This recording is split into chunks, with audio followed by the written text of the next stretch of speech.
Let's have a real talk moment. Most dating advice for women is written by people who have never actually occupied a male brain. They tell you to be mysterious, to wait 4 hours to text back, or, my personal favorite, just be the cool girl. As a man, let me tell you, the cool girl is fantastic for a 3-month fling. She's low drama, she's fun, and she's also completely forgettable the moment a man starts thinking about his future. Because men don't marry the girl who doesn't care. We marry the girl who makes us feel like we have to care. There is a specific glitch in the matrix that happens in a man's subconscious when he meets a certain type of woman.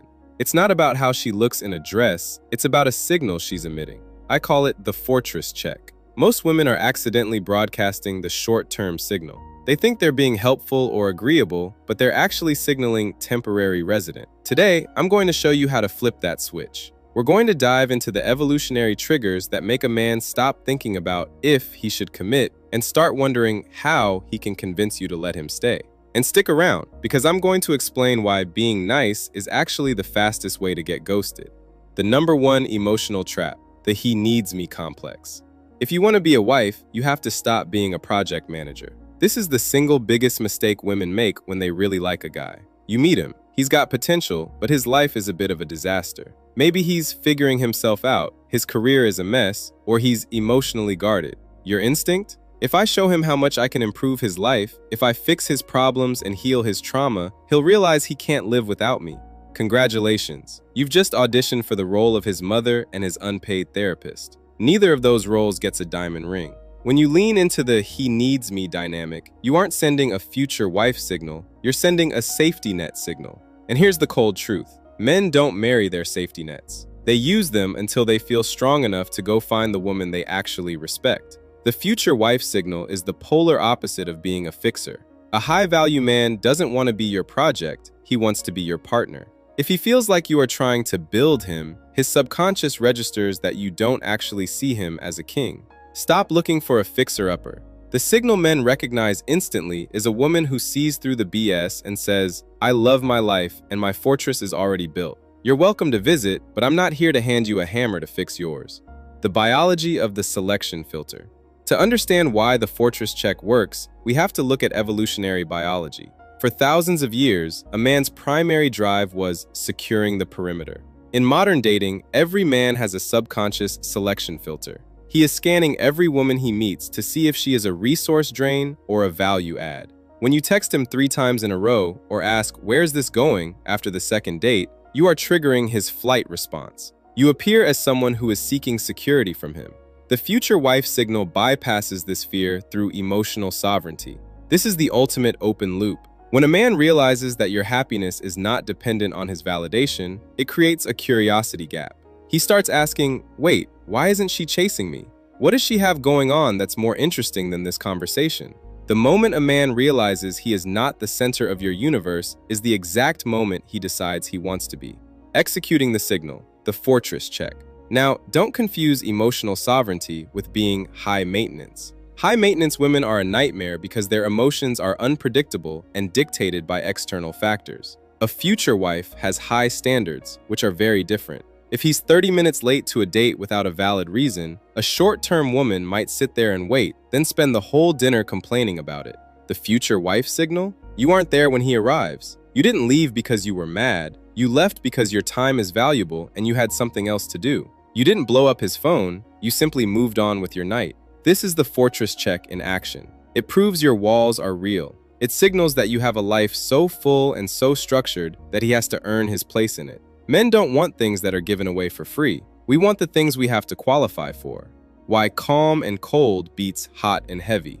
In the early stages of dating, most people lead with heat, high intensity, constant texting, and I've never felt this way before proclamations. While that's great for a romance novel, it's actually a massive warning sign for a man's subconscious. High intensity is unstable, and instability is the enemy of a future wife signal.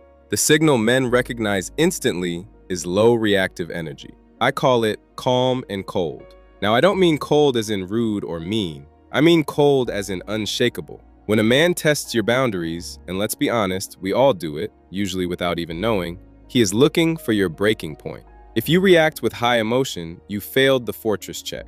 You've shown him that he can control your internal state with a single text or a missed call. But if you remain calm, steady, and perhaps a little bit detached when he's being difficult, that's when he thinks, this woman could handle a crisis. This woman could build a life. This woman is a partner, not a liability. Think of it like this. If the captain of a ship starts screaming because there's a little fog, you're jumping overboard. You want the captain who looks at the fog, sips his coffee, and says, adjust the heading.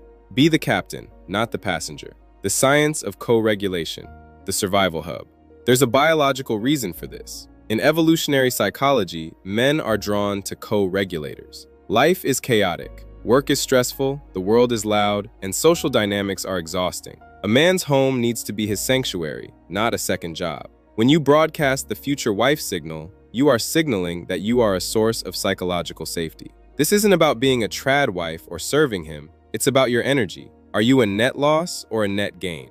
Net loss. You require constant reassurance, you're always testing him, and you're a project to manage. Net gain. You have your own life, your own goals, and your own fortress. You bring peace, not problems. When a man realizes that his life is objectively better and calmer because you are in it, his brain switches from, how long can I keep this going, to, how can I make sure she never leaves? The future vision and independent visioning. There's a moment every man hits when the fun and games phase starts to fade. He lies awake and asks himself the heavy questions. He's looking at you and wondering, is she going to make my life harder or easier in 10 years? Does she actually respect me, or does she just need me to fill a hole in her life? The future wife signal answers those questions before he even has to ask them. You do this through a technique I call independent visioning. Instead of asking the dreaded, where do you see us in 5 years? Which, let's be real, sounds like a job interview for a role he didn't apply for, you talk about where you are going. You mention your career goals, the city you want to live in, or the lifestyle you are actively building. This does something magical to a man's ego. It forces him to do the mental integration. He has to figure out how to fit into your plan. Suddenly, the pressure is off him to lead the relationship, and he starts auditioning to be the future husband in your already successful life. At the end of the day, the signal men instantly recognize isn't a trick, a hair color, or a hack. It's the energy of a woman who knows her worth and isn't afraid to walk away if the terms aren't right. It's the realization that you are the architect of your own happiness. When a man sees that your fortress is already built and thriving, his only goal becomes getting an invitation inside. He realizes that you aren't looking for a savior, you're looking for a partner. Stop being the project. Stop trying to fix him. Start building your own world so beautifully that the right man would be an idiot not to want to be part of it. If this hit home, drop the word sovereign in the comments. It lets me know you're ready to stop chasing and start attracting. I'm Elric Hasen, and I'll see you in the next one. Go build your fortress. He'll find the door.